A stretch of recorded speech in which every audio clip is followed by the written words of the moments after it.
Hey, Slàinté, y'all. Welcome to Scotch on the Bayou. I hope you've had a good Tuesday and that you got through the St. Patrick's Day holidays faring very well. And at least maybe you had Saturday to recoup or Sunday to recoup.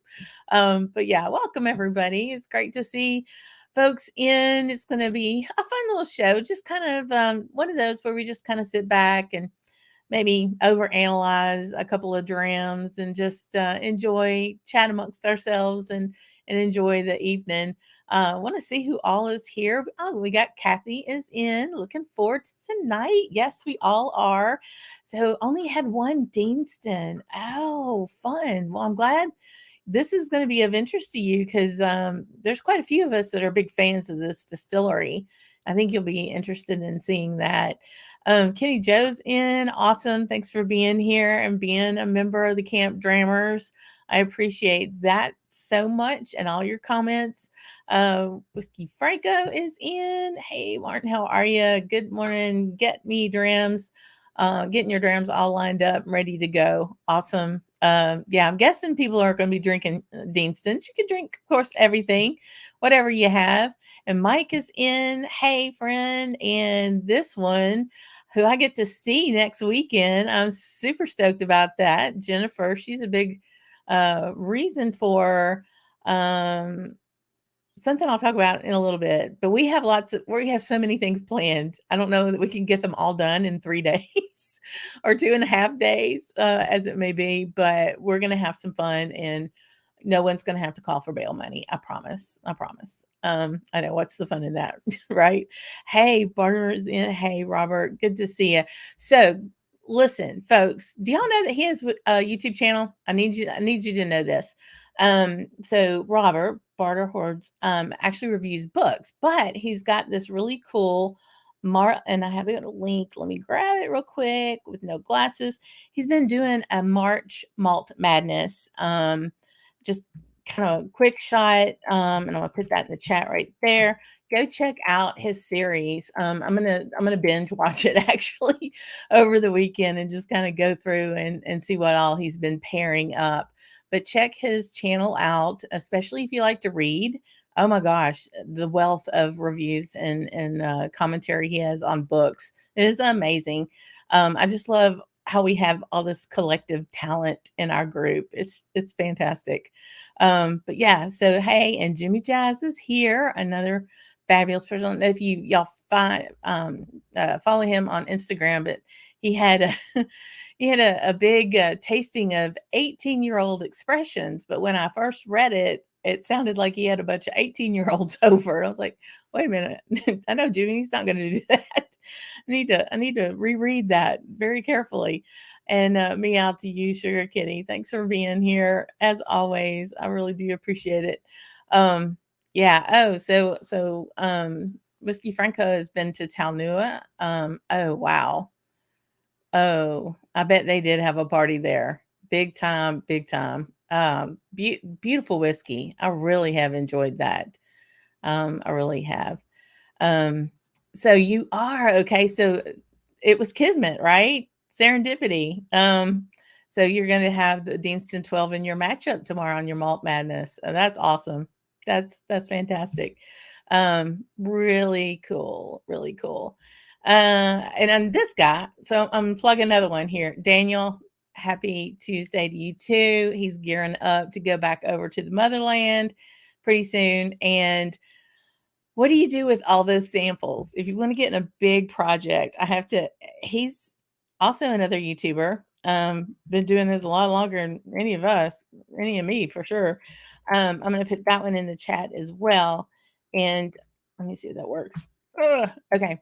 So he took a wall that he does incredible woodwork. And so Daniel took a wall and he made a cabinet for all his sample bottles. Okay, really. I mean, I don't know that we all could do it. I know I couldn't. I might, Mark and I could do something like that at the camp. I don't really have a wall here. I could probably do it, but it would definitely be a little bit more professional. It wouldn't look like Daniel's. Let me just put it that way. It would not look like Daniel's at all. Oh goodness. So Jimmy Jazz is drinking the dregs, which means it was a loved bottle and you just have a little bit left, right? Of the 12 and the neck pour. I'm not at dregs, but I'm definitely in a neck pour of the virgin oak for sure. Um, it isn't. And again, it kind of depends. I have an older bottle of 12 actually. So that's going to be interesting too. Um, uh, hey, Peter, I did, and I responded to your email. Yeah, the Delback, whiskey Delback. I've learned it's whiskey Delback, not Delback whiskey. And Jennifer's coming next week, and she's bringing a bottle of Dorado. So I'm super stoked about that. But yeah, I responded to the email. And, man, thanks so much for that contact. I'm looking forward to meeting and talking with those. But I want to do my due diligence and some homework on them for sure. Hey, Martin. Good to see you here, friend. Hope you're drinking well and doing well. Um, and this lady, if you did not catch our show last week, it was so much fun. Hey, Stacy, 4 Leaf Whiskey, we had the best time. And I'll warn you right now, we went way over, but it was fun. Everybody was staying on the channel. I was like, I'm not leaving. What else are we going to do on a Tuesday night, right? So yeah, it's some really cool stuff we've got going on. I want to see so barter. Um okay, yeah, I was just kind of seeing what everybody's I love just these conversations in between everyone to, hey, what are you drinking? What are you doing? Um that's good. So yeah, you may not have loved it your first pour of Deanston, but now you love it, love it, love it. It's interesting how things can grow on you. Not, I mean, not just as your palate changes and works through its own journey, but as the bottle goes down and it settles down. There's so many variations and reasons that our palates can be off, from what we ate, what kind of mood we're in, all of those kind of things. So I just thought it was a fun topic to maybe talk about, because if you go to the liquor store and you see the two bottles, you see a Deanston 12 year and a Deanston Virgin Oak. And I can remember kind of way back in the day, some of you veteran Scotch for Dummy folks, everybody was on a rave about Virgin Oak. And I'm thinking, okay, it's there's been no flavoring, no enhancement to that cask. Is just plain oak. And I mean, to me, in my mind, I was kind of getting thoughts about what that would be. And I was like, but up against the 12 years, because the virgin oak is non-age statement. So you don't quite know how old the whiskey is. And I threw up so many roadblocks to myself about why the virgin oak wouldn't be good. But when you look at it now, I mean, they're both on the shelf, probably sitting right next to each other. And like, how do you decide which one you would pick? I mean, if you're a novice or you're just learning, if you're just getting into Deanston or just getting into Scotch, like, which one would you pick? Would you go because there's an age statement on one, might be slightly darker color, or would you go and maybe go straight to something that had, a cheaper price to it, but are you going to pay money for whiskey you won't like? So I think that's what's fun about these types of shows is we can kind of try some things out. Other folks are going to be trying the same thing, so you just don't have my word for it.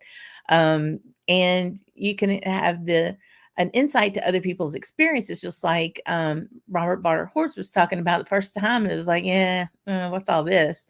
And now it's like, hey, one of my faves. So you just kind of really don't know. It's kind of interesting. Um, so yeah, I totally understand, Peter. You've been partying hard. The fact that you survived your Arizona cocktail weekend and then went straight into St. Patrick's Day is quite admirable. So kudos for that. But yeah, all good. Mm. Um, you're the chatty one. We're both pretty chatty, which made for a very entertaining hour and 45 minutes. I'll just say that. Oh, that's awfully sweet. It was a really good one. It was such a good conversation. And a conversation, I mean, Stacy and I were going back and forth, but the chat was lighting up like a Christmas tree, man. It was awesome. It was so cool. Um, so very cool. So yeah, so Jennifer went with your dad in 2019 too. So y'all went after we were in Isla. Okay, that's right. I didn't remember that you went to Deanston though. I know you went to Edgedour and to SMWS and Leaf and the Vaults. It is on my list, y'all. I can't wait.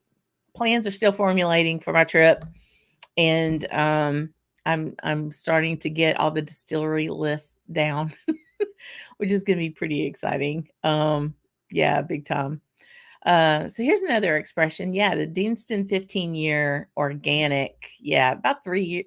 It was about 5 to 3 years ago. There was, no, I knew there was, maybe that was a 14 organic. I'm thinking about. Um, the most trouble with that bottle, and until the last 3 pours, it finally learned to love it. A tumultuous relationship. And what beautiful words. Yeah, sometimes it just takes a while for you to, kind of think about getting to it. So again, so looking at what to decide. So I want to show you. So here is my bottle of the Deanston Virgin Oak. This is the newest packaging. So they went through a packaging change, I want to say in 18, 19, something like that. And then here is, I have an older bottle of the Deanston 12. And it's even got the paper seal on it. Let me throw that this way so you can see the paper seal. I don't know. Anyway, the reason I'm not showing you the front is because it doesn't have one. Can you believe this is boxed? Back in the day, this was in a box. I didn't look at the box. I didn't pull it out of the box, which taught me a lesson to pull things out of the box. I was sold a Deanston 12 with no front label. It just didn't make the bottle, I guess. Nobody ever looked at it. So, but the whiskey's good. And this has cracked me up the whole time. Now, I also have an ill-fitting but tight, I guess it does the work, cork, because Deanston is notorious for having crappy corks. And I don't know, like, say amen, Slàinté, if you've had a Deanston, if you've had a Deanston cork die on you, because it happens all the time, all the time. Yeah, so group trip to Scotland with the Scotch of the Bayou crowd, I think that would be a lot of fun. That would definitely be a lot of fun. Man, oh man. Can you imagine? Be a lot of fun. We definitely get in. Jennifer and I have done quite a few fun whiskey trips here lately. That's for sure. So you never know. So yeah, so Deanston 12, I have it poured here, and it's. I haven't had this in a long time, y'all. A long time. And then I'm going to go ahead and pour my virgin oak. Be ever so careful with the cork. Ooh, that sounded good. We'll go for some sound effects. Okay, that's a nice pour. These glasses are deceptive because they're so wide at the base. you can pour you a nice little dram there. Okay, yum, yum, yum, yum. Goodness. So thinking about, both of these, so they're probably sitting on the shelf, right? I think in my area, Deanston 12 is about $65, $70. And the Virgin Oaks probably about 45, 50, actually, in my area. I know when I go over to Texas, I can get, probably about 5% cheaper over there. Let me know what these two range in your particular area. But side by side, they're both 46.3 ABV. 46.3, not 40, not 43, 46.3. They're both non-chill filtered, and they don't have coloring. So right out of the get-go, the intrinsics are all there. The they don't mess with their whiskey on that. And I mean, big mad props for having a 12-year-old under $80 in this day and age. And even this NAS or non-age statement for the virgin oak, they have it at a really cool proof. And I love that. Love that.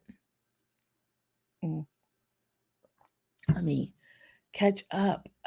So we Jimmy says a bad cork on a Deanston 18. Yeah, man. That's why you save the old ones. I have a whole tin, a whole box. I think it's one of my Oban boxes from the very first trip to Scotland that I have all my corks in, because you never know when you're going to need one, for sure.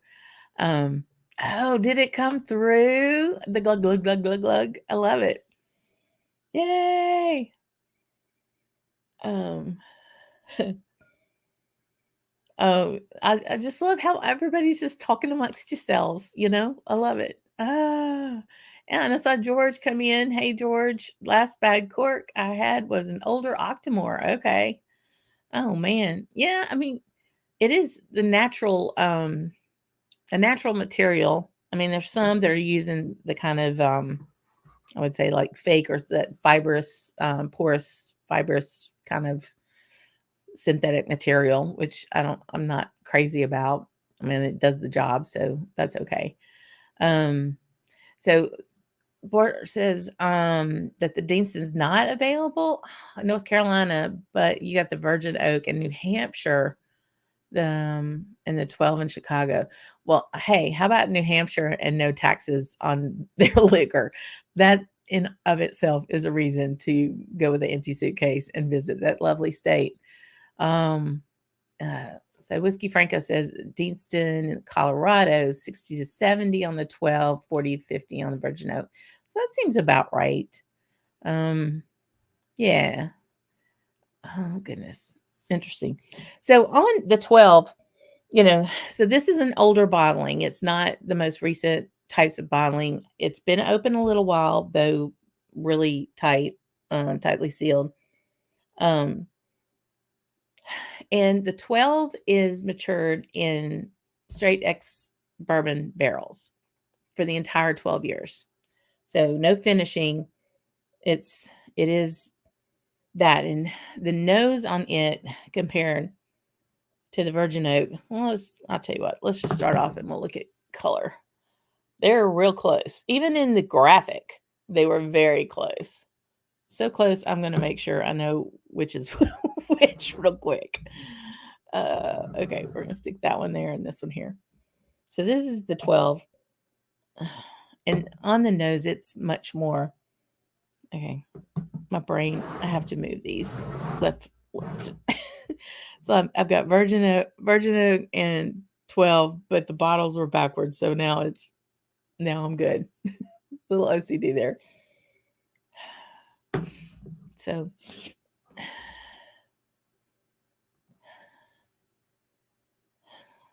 oddly enough, I feel the Deanston 12 is more maltier, and the virgin oak on nose isn't as sweet on the nose. It's more pungent. I'm gonna try not to hyperventilate as I'm trying to smell these, because I know this is riveting TV, right? Oh man, I get a lot more spice on the nose on the 12. And it's, so, I mean, as dark as it is, it's not a sherry matured whiskey. It's ex bourbon. And then, I was even trying to see, as far as the virgin oak, it is actually ex bourbon and finished in the virgin oak. So it wasn't all, its whole maturation is not straight virgin oak. It sat in some ex bourbon barrels for a while and then was finished in the virgin oak. So it has more of a lemony, slightly astringent. Tell me what y'all are getting on the nose on these.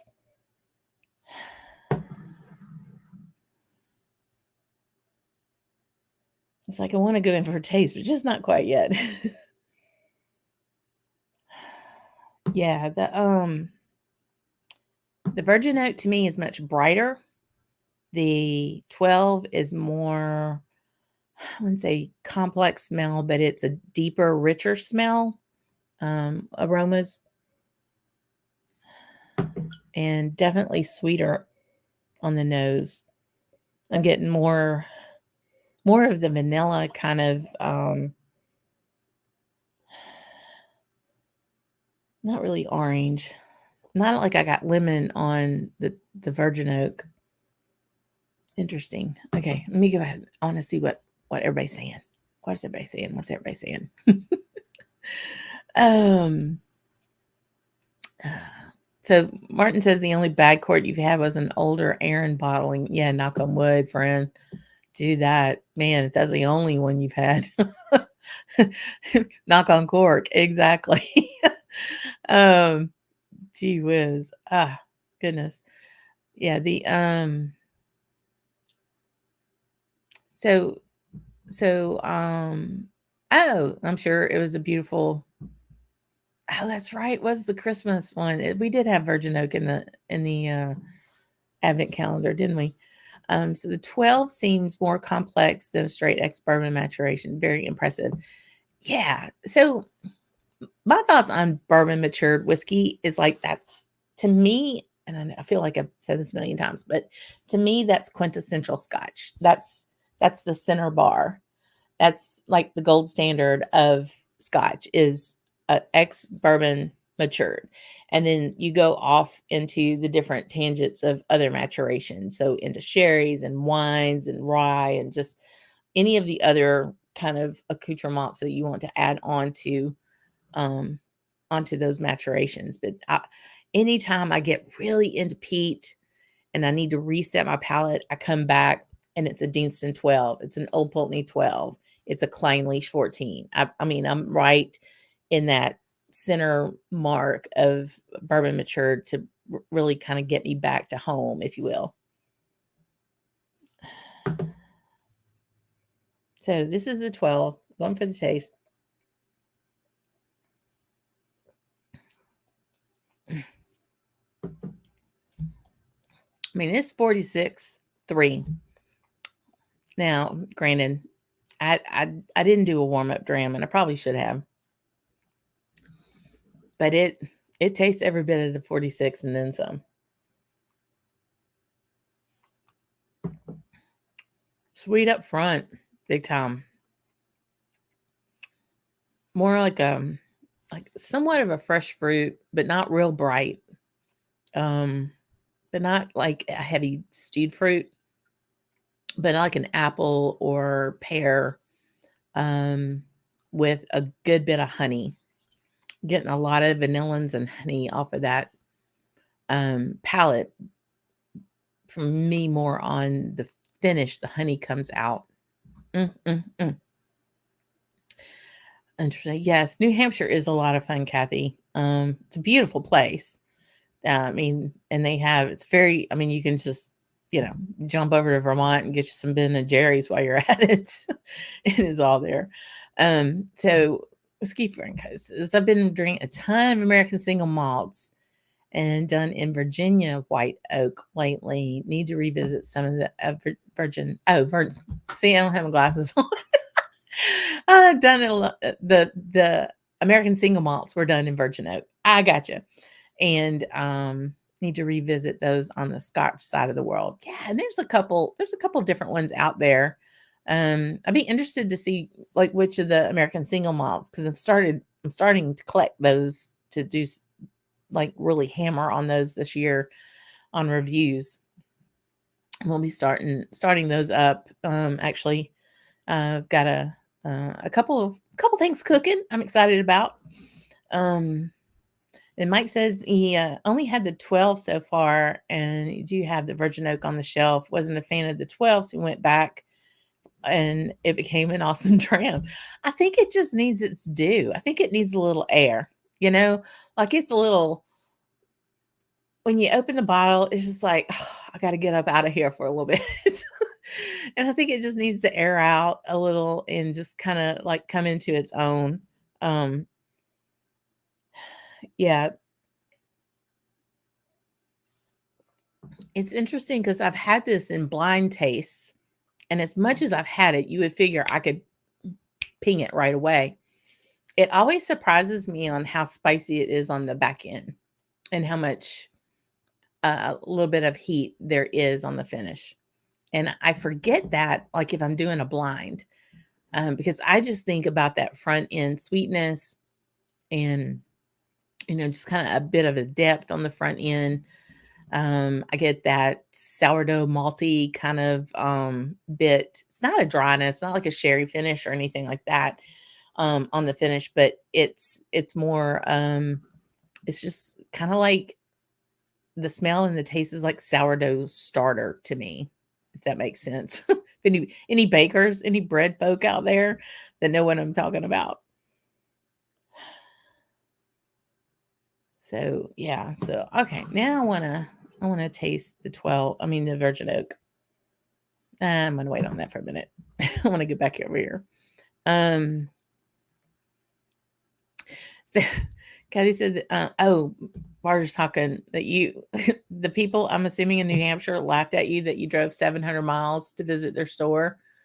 Um yeah, it's amazing.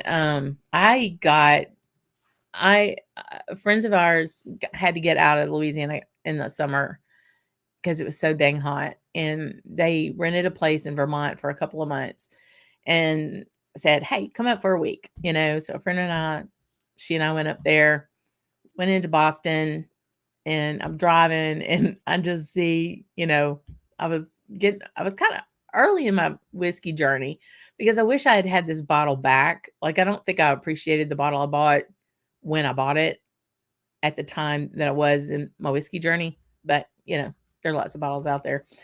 And I ended up getting a 19-year Glendronach for like 120 bucks. It was just like, what? Cast strength, like what? Um, and I'd really like to get that bottle back, but it's not gonna happen. Not gonna happen.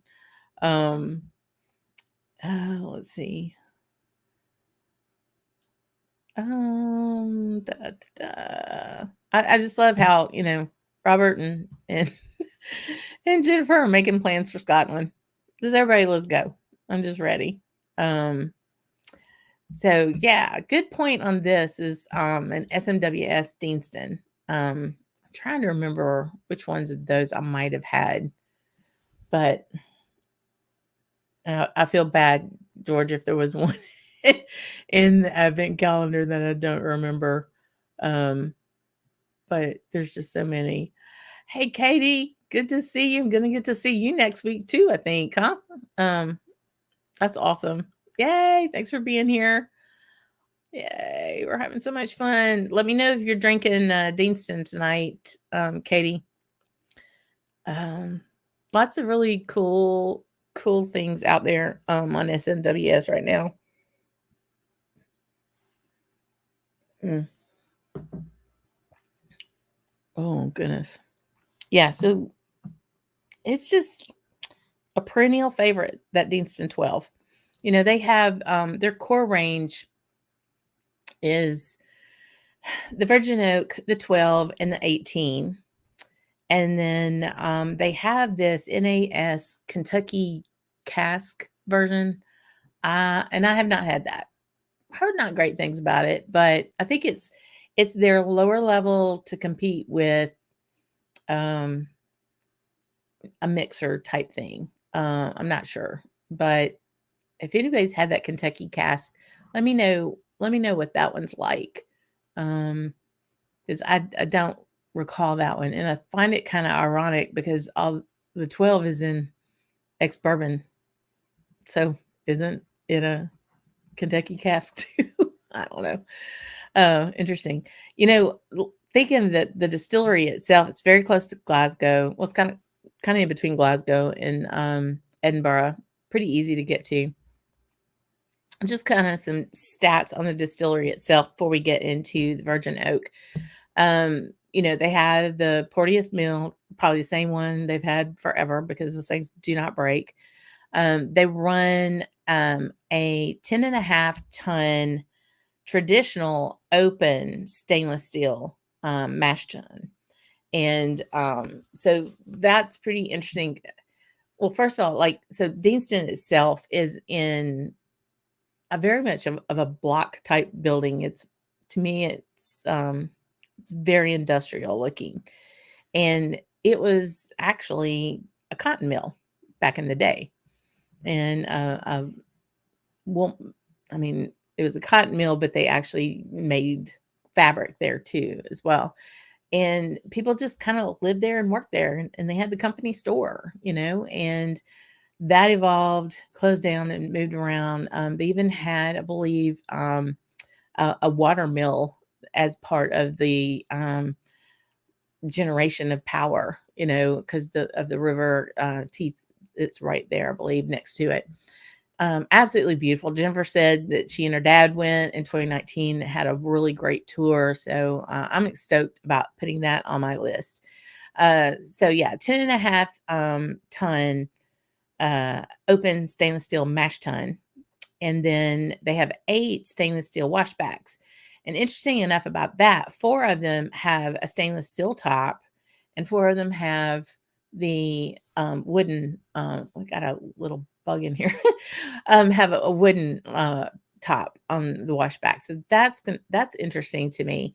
Their fermentation runs about 85 hours, and they use a liquid yeast. And then they have 2 pairs of stills with light arms that are slightly ascending. So that's kind of one of those characteristics along with a Highland malt. It's a lighter, fruitier kind of style, which I think really comes out in this 12 for sure. They run every day of the week, and they're making a ton, actually 2.3 billion liters of alcohol, which was a whole lot. And they're organic. I don't know that they do their organic this year. I didn't see that one in their lineup for this year, but that usually they would do about 10,000 liters of the organic when they were running that one.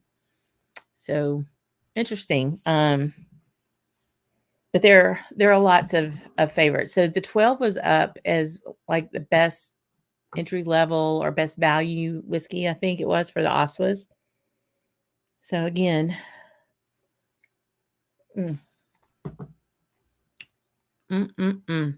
So yeah, kind of like our big fermentation, that smell like sourdough starter. Kind of be that bad sock. Almost like when your air conditioner starts up for the first time in the year. It's kind of like that, but not necessarily off-putting. It is what it is. So good. We're gonna be opening up. Yay. Open up the virgin oak. Why else are you gonna leave it there? Drink amongst your friends tonight, friend. Yeah, we're gonna have fun. Hey, Whiskey Inquisitor, hello. Thanks for being in tonight. We've got us a good crowd. We got Facebook folks on again. So I appreciate y'all coming in, and all of the Camp Drammers, and the members. The members got treated to a special thing last night. I don't know if you got your notification, but tomorrow I'm releasing a new video, a new Camp Dram, and a very special Camp Dram. And all the Camp Drammers, the members of the channels, have been able to see it today. And I'm super stoked about it. Mark from Scotch for Dummies came down to the camp. And so we did a video on Scarabus, an Isla malt by Hunter Lang. And so that'll be released tomorrow for everybody, but all the Camp Drammers have had it, access to it today. So that was fun. Thanks for all the great comments so far, guys. I appreciate it. So let's go. So now we're getting into the virgin oak, and we got Ben's in. Hey, Slàinté friend. Thanks for being in here and hanging in Arizona. between you and Peter, we got the Southwest covered. So I'm stoked about that. Mm-mm-mm. So, mm-mm-mm.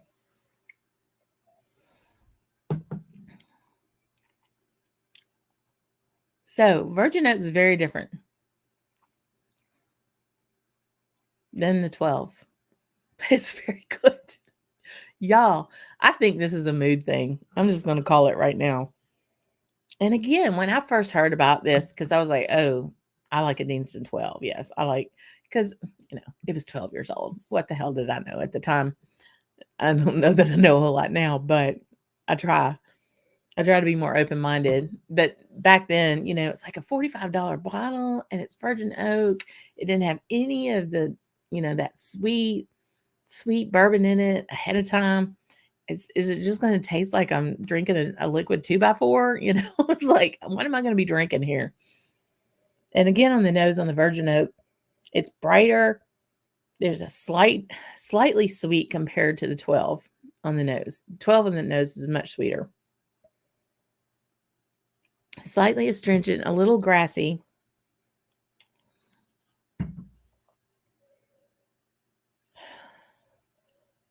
And then taste. And this was the neck pour. So I think Jimmy Jazz was neck pour of this too.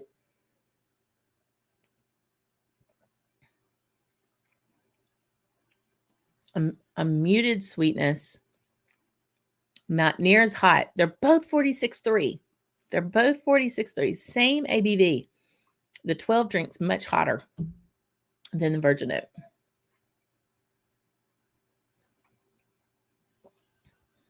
But the virgin oak still has a nice warm finish.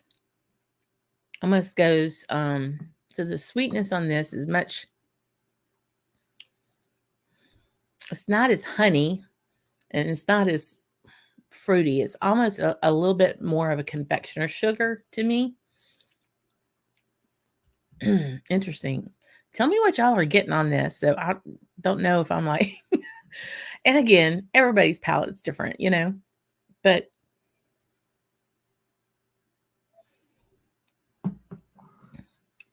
I mean, basically you're looking at $20, $25 difference.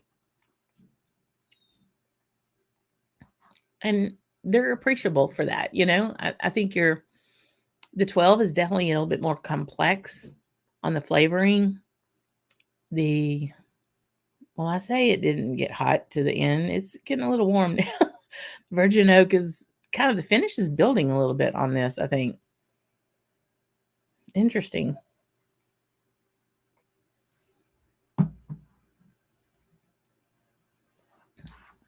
Kenny Joe, thanks for being in, friend.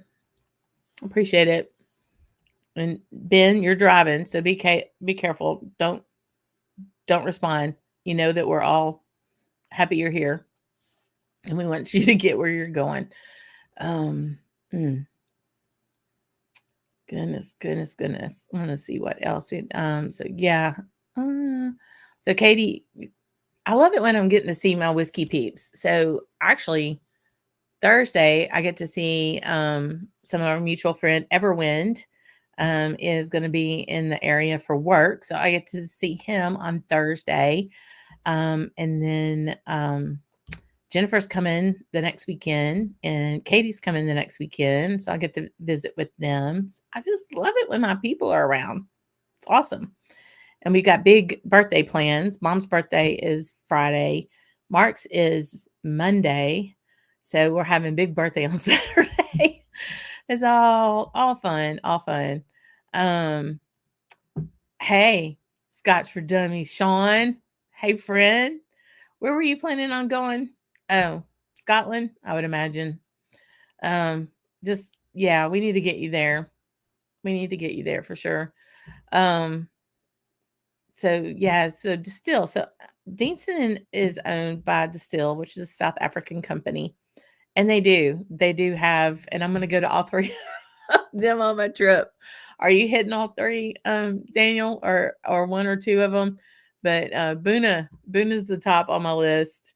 We're actually going to be on the Isle of Mull for 2 nights, so I will definitely be at Tobermory's. Tobermory is the distillery, but then their repeated expression is Lechek, and then Deanston, of course. Yeah, just solid, good expressions. So very good. This the virgin oak is very surprising.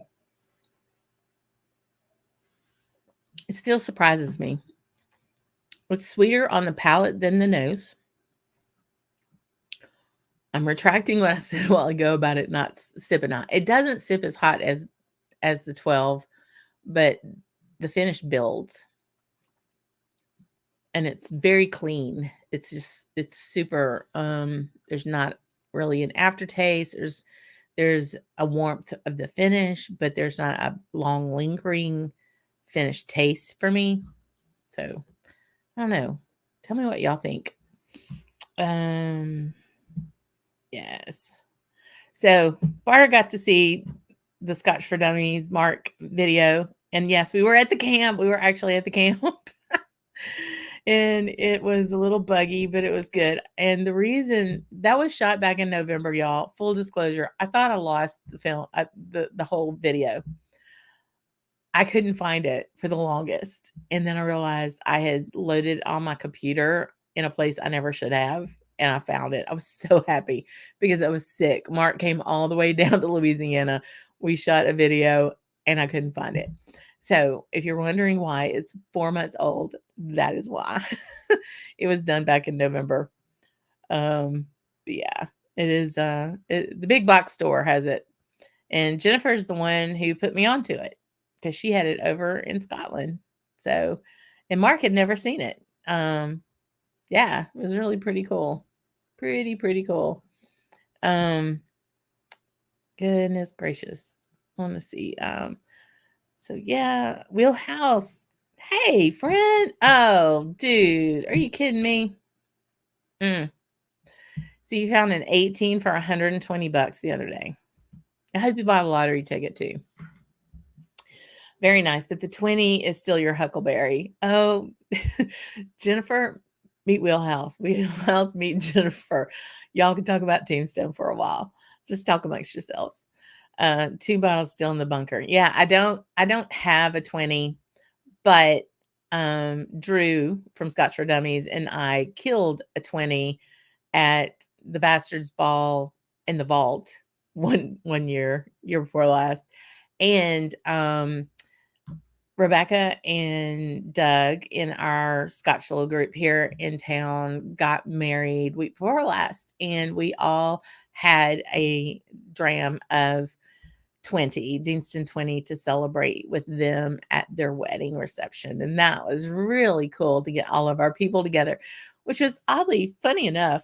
It was instead of a book for guests to sign in, they had a big barrel head with a big G for their last name, Guidry. And people were signing the barrel head. It was funny because this woman next to me was like, "Are you one of their whiskey friends?" And I'm like, yes, I am. It was like it had gone around the crowd that they had whiskey people there. And so yeah, we were representing the the man who married them was in our whiskey group. So it was a lot of fun, and I'm looking forward to seeing Katie and Ethan there to have the next time that we visit, and Jennifer's going to get to come along for the fun. So yeah, so Scotch for Dummies, Sean is talking about. He really likes it neat, yeah, but also for cocktail, you're not going to have heartburn putting this in a cocktail at all. I could see a couple of different things I'd like to make with that. I bet that would be really good. Yum, and yum. But yeah, do a side by side of these two. They are there's some, like, you can tell it's similar spirit. Like the spirit goes through the two of them. It's not like you're drinking apples and giraffes. You definitely know you're in the ballpark of the same base spirit.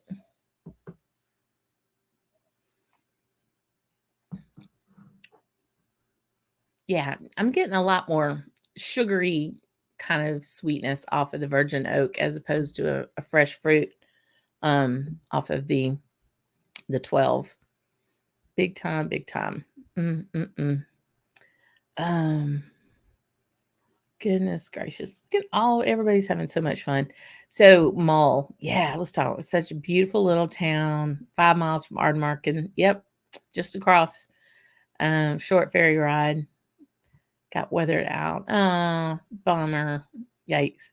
Yeah, we're gonna hit Ardnamurken and then we're gonna go across the ferry and then we're gonna stay on Mull for 2 nights to just kind of chill before we before we hit the last leg, which would be Isla, Campbelltown, and Erin until we get back to Glasgow. I'm really stoked about sharing the trip with you all, and to kind of show you what we're thinking and where we're going with things.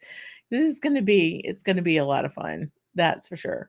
Um, so Martin says the virgin oak for you tends to be almost menthol, pine tree, winter tree. Okay, winter green. Yeah, I can kinda get that. It's a little bit of that astringent or, the brightness on it. I don't think I'm quite there. Kathy, thanks for being in tonight. I appreciate it. Great to see you again. Mm. Yeah, I got I got what you were meaning about the, Tobermory being a sweet place, that's for sure. And they have a double 90-degree line arms? What? That's that's crazy. Okay, we're gonna have to check that out for sure. So yeah, that Deanston 20. You still have it at your restaurant. Okay. Yes. So yeah, y'all, his restaurant is amazing. Amazing. Many of his restaurants. Uh you have to go, yeah. He's got the fancy one, as I put it, and he's got the boy can make some barbecue, and I have seen his catfish and his fried chicken, and they look absolutely legit. I've spoken to people that have had them that have had the southern version, and they also say it's legit. So, Sean, I can't get up there fast enough, boo. um, so I just want to make it known that 2 out of the 4 dummies have been to the camp, and you ain't one of them. Your wife has been down here, but you haven't been down here. So you need to hit that and get down here, man. You really do. I don't know, Daniel. I think we may do a quick kind of drive by. But I would. I mean, it's like right there in the neighborhood, So I might try to do that for sure. If next in, goodness, yeah, we definitely need to have party at Sean's restaurant. The last one was a lot of fun. As long as he's bringing the Deanston 20 and the Brewer 34, I'll be there. Oh, for sure. Oh man. Yeah, the trip is coming up. Hey Donner. Yeah, it's so for me, it's coming up. I'm leaving the Wednesday before Memorial Day. So May. So I'm right at about 2 months from there. I've got most everything booked, trying to get things finalized as far as distilleries go. But I'm going to be going and I'll be there for a week and I'll be in Edinburgh for a couple of days and then up into the Highlands. And then my husband gets to come over, which I say gets to come over because the last 2 times he wasn't there. It was just me. So from there, I'll meet him in Glasgow, and then we go up, and we're basically island hopping from Rosse, Skye, Mull, Isla, Campbelltown, Erin. It's going to be crazy. And a decent pace. It's not going to be breakneck. Oh my gosh, boom, boom, boom. I want to see more than, of course, just the distilleries, and just kind of have a vacation with it as well. So I'm super stoked, but I'll get all through that for sure. Let's see. I wanted to see who. Yeah, we do. um, so you're in the middle. Thanks. The West Coasters and having to go and eat. um, yes. Thanks for being here, Peter. I hope you enjoy your dinner. Yes, I know your wife wants to come back. You got more kids to get through college. I understand, friend. It's all good. USA starting to rally. Yay. Go team. GAUX. Go team. That's awesome. So next week, so again, finally a camp dram tomorrow. We're gonna be shooting more camp drams pretty soon with some friends and down there by myself. The water has receded, so that's good. Mark's been like crazy working on the camp. So we'll also be having a video to give you a tour of the camp so you can kind of get an idea in your mind's eye. When we talk about the camp, what do we mean? And so I'm excited about that for y'all. But tomorrow, the Scarabus Camp Drammer review will be released, and it features Mark from Scotch for Dummies, who is down here in November. And then next Tuesday night, a week from tonight, we're going to be doing a Kilholman distillery spotlight. And I'm going to have one of our camp drammers and friends, Mark JG, is going to be my guest because he is an absolute Kilholman fanboy. And so we'll have him on, and he is embarking on a trip to Scotland in April. So we're going to talk about his trip, and we can all live vicariously through him in planning what he's going to go see, and maybe throw in a couple of different drams of some other items. But yeah, we're going to be talking about Kilholman and just farm to table, farm to bottle, what all they've got going on. That's for sure. So getting back to the 12 and, the virgin oak, they're both very good values for what they are. Your palate's going to reign. And those of you who haven't had a lot of Deanston, if you got a buddy you can get a sample of one of these from, try a sample of it. If you're more into a sweeter and a deeper, like if you like sherry a little bit more than you may just straight bourbon, I would look at the 12, because the virgin oak definitely has more of that menthol kind of pine tree that I think it was Mike was talking about. It's sweet, but it's not a rich fruit sweet. And but it's a really good value at $40. I mean, it's bourbon scotch. Because again, it was matured some in ex-bourbon and then finished in the virgin oak, as opposed to the whole maturation in virgin oak. But the 12, I think the 12 is my sweet spot between these two.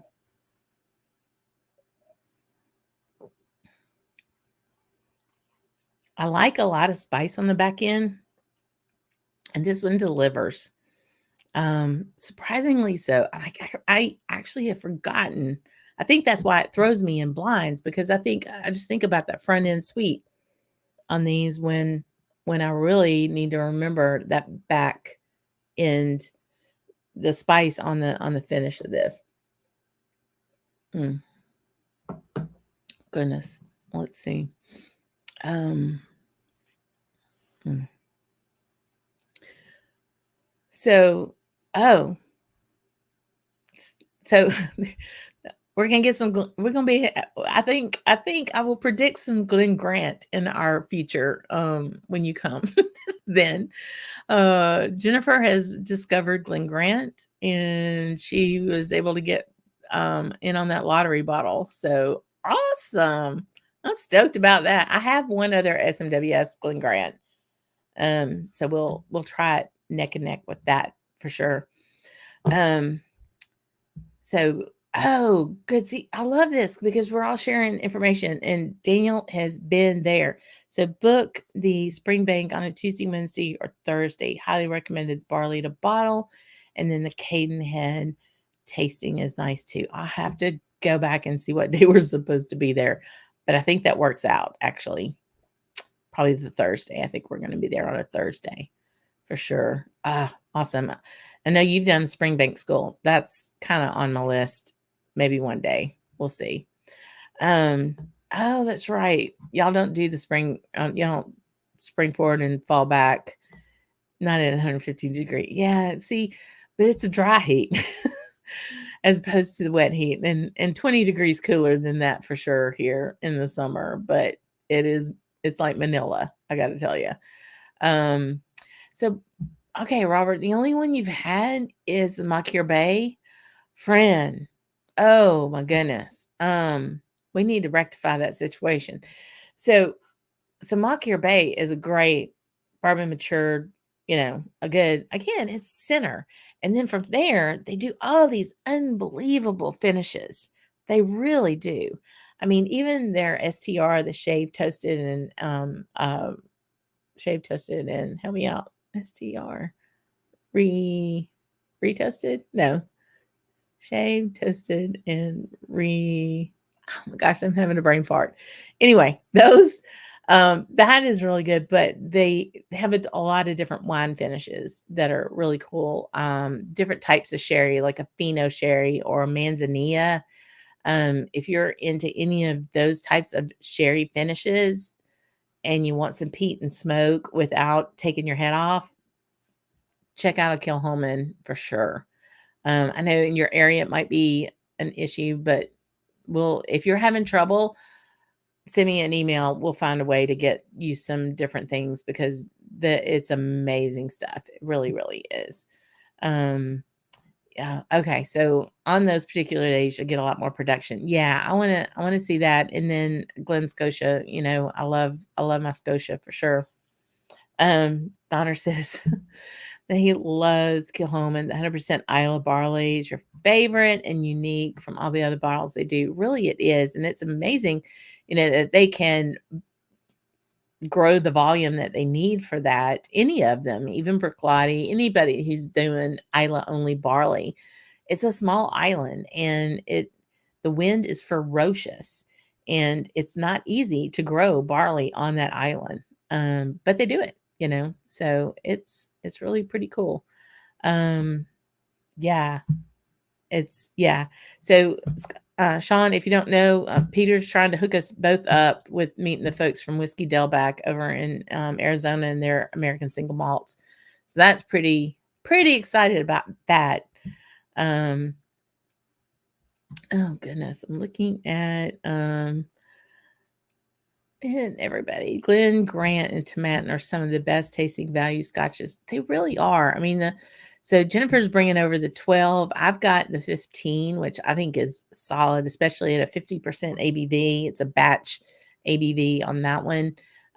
There's 16. That's money, and it's discontinued, but there are bottles out there. They're floating around, y'all. You can find them. And oh my goodness, they're that's really good. The 18 is interesting. That was one of my first big bottles I bought early in my journey. And I'm interested for Jennifer to have that 18 and let me know what she thinks. But I have a feeling we're going to be doing some videos on Glen Grant for sure. Uh, for sure. So looks like Robert's headed back to Chicago. You're like you going to Chicago and looking for whiskey is like me going to Texas looking for whiskey. And you got to do what you got to do, right? You got to go where you got to go and get that. But yeah, so in conclusion of these two, they're both really good values. I don't think you're going to go wrong with either one of them. You want a little bit more depth and character within the dram. I think the 12 is where you want to go. You want an easy sipper that you don't have to think about. You could throw in a cocktail. I mean, the Deanston Virgin Oak with a little kind of a fruity spritzer and a lot of ice, Peter, that's your drink in the summer. When it's hotter than hell, you know what I'm talking about. And you're just like, you're dying, but you want some scotch. It's a little hard to drink that neat sometimes when it's that damn hot outside. But if take the virgin oak and you make a cocktail out of it, you're not going to cry because you're putting single malt into something, into a cocktail or a mixer. And it would be really nice. Really, really nice. Goodness gracious. So yeah, thanks everyone for being in tonight. Had a good little crowd. I love how we're all gelling and having fun. Richard, thank you. Daniel, I was like, STR. What is the other one? I know it's like when they burn the inside out. Shaved, toasted, Richard. Yes. So yeah, next week we're gonna have Mark JG on, and we're gonna be talking about Kilhoman. We've got some really good drams to go through that. I'm gonna have to pick and choose which ones to do for sure. And then tomorrow we'll have the new Camp Dram out with Mark from Scotch for Dummies and the Scarabus, which is very interesting from the camp. I really appreciate everybody being here tonight. Thanks so much for coming in and visiting. For those who are Camp Dreamers, your support is so important to the channel. I hope you enjoyed the sneak peek of the review ahead of time, and more to come, guys. More to come. I've been woefully behind, but more to come. And thanks, everyone. I will see y'all next Tuesday. Check out Scarabus tomorrow. And until then, we're going to have a big Slàinté, y'all. Cheers.